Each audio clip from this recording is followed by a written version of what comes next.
o melhor plano da Brasil Paralelo livre de impostos. Aproveite a promoção e garanta mais de R$500 de desconto. Assine agora e torne-se membro. Eu queria dar um passo atrás agora para pegar uma questão um pouco mais teórica, doutor Ivan, porque eu acho que é interessante que nós e os ouvintes partamos do mesmo ponto, assim. Quando a gente fala na crise dos três poderes, os três poderes exercem, a senhora até falou agora, né, freios e contrapesos, um com relação aos outros, para que haja justamente essa harmonia em prol da democracia.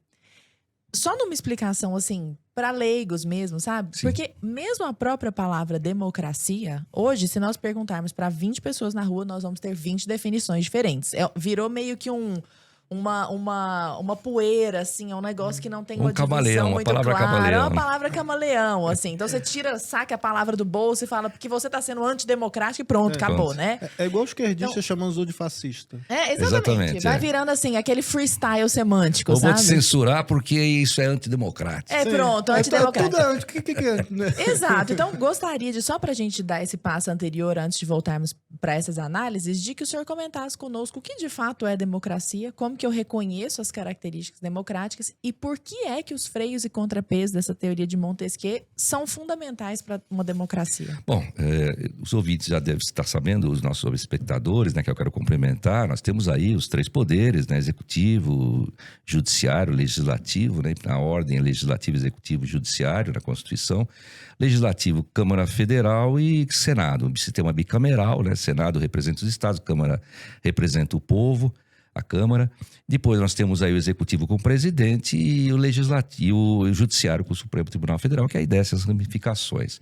Mas nós temos a mesma coisa, reproduzindo isso também no Estado, né? Tribunal de Justiça, o Presidente, que é o chefe do Poder Judiciário, o Presidente da Assembleia Legislativa, que é o Presidente do Legislativo, e o Governador do Executivo. E também no município também nós não temos Judiciário, mas temos o Legislativo, a Câmara, de vereadores e também o prefeito. E o que a gente tem que ter? A gente tem que ter aí uma harmonia entre esses poderes. Quando existe essa harmonia entre os poderes, com o sistema, como você falou, de freios e contrapesos, de Montesquieu, o check balance, né? E que é uma tradicional numa democracia, nós temos aí o respeito efetivamente à vontade do povo. Aqui, o que o povo efetivamente necessita a bem do seu progresso, do seu bem viver e das relações sociais e empresariais, negociais que sejam. Então a gente tem que ter aí sempre em mente que numa democracia um poder não pode invadir a esfera do outro. Às vezes existe sim uma situação limítrofe em que realmente ela é meio nebulosa e a gente pode até ter um ativismo judicial, por exemplo, moderado, que é permitido pela Lei de Introdução às Normas de Direito Brasileiro, nos artigos 4º e 5º, né, que a gente tem lá princípios gerais, os costumes, tem lá também analogia, tem aí que o juiz vai aplicar efetivamente a lei de acordo com os fins sociais e tal. Mas o Supremo vem avançando num ponto que, de um ativismo judicial um pouco mais acentuado, passou a um ativismo político, né? Outrora o Executivo é que mandava, o Executivo é que dizia e que ditava os caminhos que a política seguia e que a própria nação deveria seguir, né? Então nós temos aí situações, por exemplo, que o Executivo sempre teve ali a maioria no Congresso ou nas assembleias legislativas e o poder político ficava sempre um pouco à mercê do Executivo. Com o tempo isso foi se modificando e agora nós estamos vendo com a Constituição, que é uma Constituição enorme, analógica e que tudo é constitucional, né?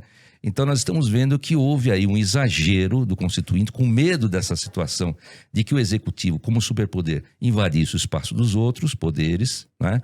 Nós vimos que a situação ficou diferente a ponto de o Poder Judiciário invadir o espaço dos demais poderes, né? Mandando instalar a CPI, ou instaurar a CPI, invadindo a esfera de competência do presidente em nomeação, de cargo de confiança, questões também próprias da administração pública. Então a gente está vendo que o judiciário está realmente... O que era para ser um remédio parece que virou um veneno, virou né? Um veneno, o tamanho da Constituição. Exatamente, virou um veneno.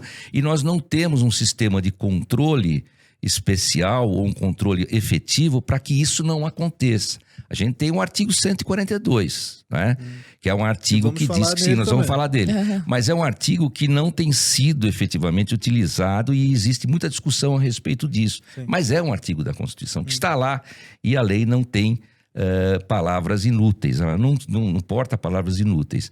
E ali esse artigo realmente está em vigor, pode ser utilizado e é bem claro, né? Mas nós poderíamos ter um sistema menos traumático.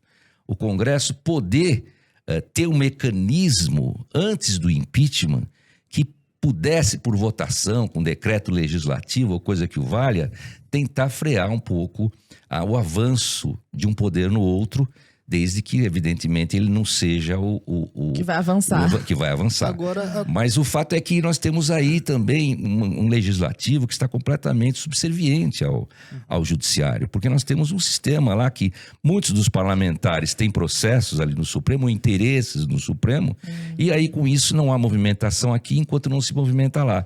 E aí fica aquele jogo e que quem perde é o povo, é a democracia. agora não é